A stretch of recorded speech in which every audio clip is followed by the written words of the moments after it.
తెలంగాణలో రేవంత్ రెడ్డి ముఖ్యమంత్రిగా కాంగ్రెస్ ఏలుబడి మొదలైంది. ఎన్నికల ఫలితాలు వెలువడగానే ముఖ్యమంత్రిని నిర్ణయించటం మొదలు మంత్రుల ఖరారు వరకు కొనసాగే కాంగ్రెస్ మార్క్ అనిశ్చితికి పెద్దగా తావు లేకుండానే అంతా పూర్తి కావటం గమనించదగ్గది. మరో 5 నెలల్లో లోక్సభ ఎన్నికలుండటం, తెలంగాణలో గరిష్ట స్థాయిలో సీట్లు రాబట్టుకోవలసిన అవసరం కాంగ్రెస్ కు ఉండటం ఇందుకు కారణం కావచ్చు. కేబినెట్ కూర్పులో రాజకీయ పాలన అనుభవం పుష్కలంగా ఉన్న వారితో పాటు కొత్త నెత్తురుకు కూడా చోటిచ్చారు.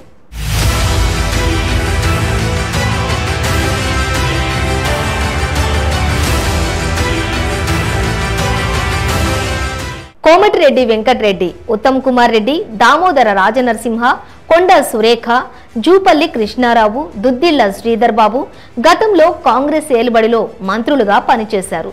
జూపల్లి టీఆర్ఎస్ కేబినెట్ లో కూడా మంత్రిగా ఉన్నారు. డిప్యూటీ ముఖ్యమంత్రి మల్లు భట్టి విక్రమార్క గతంలో డిప్యూటీ స్పీకర్ గా కాంగ్రెస్ శాసనసభాపక్ష నేతగా వ్యవహరించారు. మంత్రి తుమ్మల నాగేశ్వరరావుది ప్రత్యేక రికార్డు. ఆయన ఎన్టీ రామారావు, చంద్రబాబు నాయుడు, కల్వకుంట్ల చంద్రశేఖరరావు ప్రభుత్వాల్లో కూడా మంత్రిగా పనిచేశారు. ముఖ్యమంత్రి రేవంత్ రెడ్డితో పాటు దనసరి అనసూయ అలియాస్ సీతక్క, పొన్నం ప్రభాకర్, పొంగులేటి శ్రీనివాసరెడ్డి మాత్రం అమాత్యులుగా పరిపాలనకు కొత్తవారు.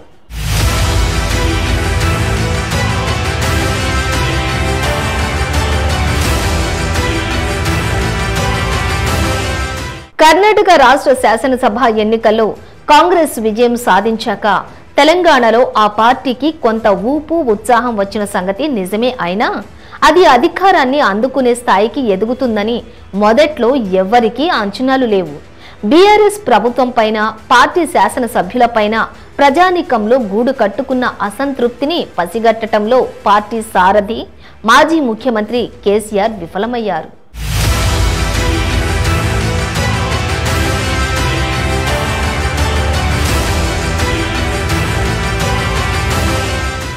వివిధ స్థాయిల్లో అవినీతి, సర్కారీ కొలువుల భర్తీలో ప్రదర్శించిన అలసత్వం, పోటీ పరీక్షల నిర్వహణలో వైఫల్యం, ధరణి పోర్టల్తో వచ్చిన సమస్యలు ప్రభుత్వానికి అప్రతిష్ట తెచ్చాయి. సీఎం ఎవరికి అందుబాటులో ఉండరన్న అభిప్రాయం ఏర్పడడం కూడా బీఆర్ఎస్ ప్రభుత్వాన్ని దెబ్బతీసింది. వీటన్నిటి పర్యవసానంగా ప్రత్యామ్నాయం కోసం తెలంగాణ ప్రజానికం ఎదురు చూసింది. దీన్ని అందిపుచ్చుకుంటున్నట్టే మొదట్లో కనబడిన భారతీయ జనతా పార్టీ స్వీయ తప్పిదాల వల్ల క్రమేపీ వెనక్కిపోయింది.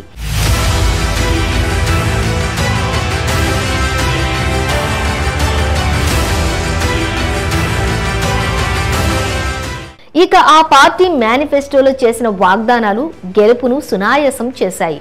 రైతు భరోసా కింద ఏటా 15,000, వ్యవసాయ కూలీలకు 12,000, రైతులకు 5 ఏళ్ల వ్యవధిలో 2 లక్షల రూపాయల రుణమాఫీ, ఇంటింటికి 200 యూనిట్ల వరకు ఉచిత విద్యుత్తు, ప్రతి మహిళకు నెలకు 2,500 రూపాయలు, ఆర్టీసీ బస్సుల్లో మహిళలకు ఉచిత ప్రయాణం, 500కే గ్యాస్ సిలిండర్, ఇందిరమ్మ ఇళ్ల పథకం కింద సొంతిల్లు లేని వారికి ఉచితంగా స్థలం, 5 లక్షల సాయం, విద్యార్థులకు 5 లక్షల విద్యా భరోసా కార్డు, చేయిత పథకం కింద నెలకు 4,000 పెన్షన్, 10 లక్షల ఆరోగ్యశ్రీ బీమా తదితర హామీలు కూడా సగటు ఓటర్ను బాగా ఆకట్టుకున్నాయి.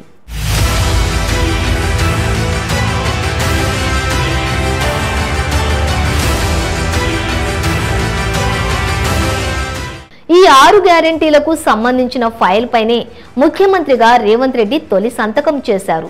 అయితే ఏటా 88,000 కోట్లు అవసరమని అంచనా వేస్తున్నా ఈ పథకాల అమలుకు నిధులు సమకూర్చడం ప్రభుత్వం ముందున్న పెద్ద సవాలు. ఇవిగాక ఇప్పటికే అమలవుతున్న సంక్షేమ పథకాలు ఉండనే ఉన్నాయి. ప్రస్తుతం 5 లక్షల కోట్ల రుణభారం ఉన్న తెలంగాణలో ఇదంతా కత్తి మీద సామే. ఎందుకంటే 2023-24 బడ్జెట్లో రాష్ట్ర ఆదాయాన్ని 2.16 లక్షల కోట్లుగా చూపారు. ఇక రెవెన్యూ వ్యయం 2.12 లక్షల కోట్లుంది. ఎఫ్ఆర్బిఎం చట్టం కింద రుణ పరిమితిని పెంచుకోవడానికి అనుమతించాలన్న బీఆర్ఎస్ సర్కార్ వినతిని కేంద్రం తిరస్కరిస్తూ వచ్చింది. బహుశా అందువల్లే కావచ్చు తొలి కేబినెట్ భేటీలో అధిక భారం పడని 2 గ్యారెంటీలు, మహిళలకు ఉచిత బస్సు ప్రయాణం, 10 లక్షల ఆరోగ్యశ్రీ బీమా అమలు చేయాలని నిర్ణయించారు.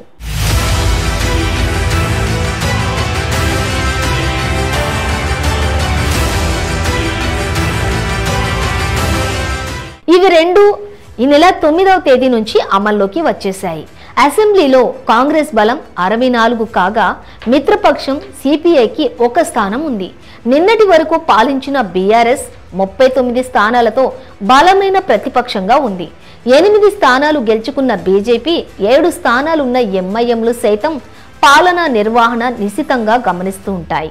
వాగ్దానాల అమల్లో విఫలమైతే నిలదీయటానికి విపక్షాలు సిద్ధంగా ఉంటాయి. బీఆర్ఎస్ ప్రాంతీయ పార్టీ గనుక కేసీఆర్ స్వేచ్ఛగా నిర్ణయాలు తీసుకోగలిగారు, పాలించారు.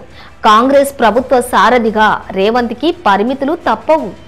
రాజకీయాలపై ఆసక్తి, అనురక్తి మినహా మరే నేపథ్యము లేని రేవంత్ రెడ్డి అంచెలంచెలుగా ఎదిగిన తీరు ఎన్నతగినది. విద్యార్థి దశలోనే ఆర్ఎస్ఎస్తో అనుబంధం సంస్థ ఉన్నటువంటి ఏబీవీపీ తోటి, ఆ తర్వాత టీఆర్ఎస్తో, అటుపై తెలుగుదేశంతో ప్రయాణించిన రేవంత్ రెడ్డి 2017లో అనూహ్యంగా కాంగ్రెస్లోకి వచ్చి స్వల్ప వ్యవధిలోనే పీసీసీ అధ్యక్షులు కాగలిగారు. ఇంటా బయట సమస్యలు ఎదుర్కొన్నారు.